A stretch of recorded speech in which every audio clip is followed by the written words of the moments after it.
आई हैं ये चीजें? जब तुम्हें मुझसे छीन लिया गया तब भी मेरे पास था,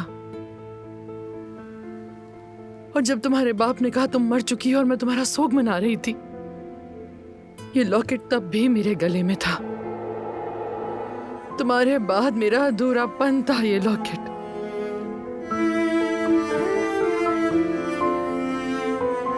मुझे मारने की कोशिश की,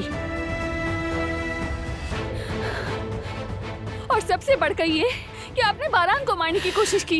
ये काफी नहीं था, और आप मुझसे मजीद क्या चाहती हैं?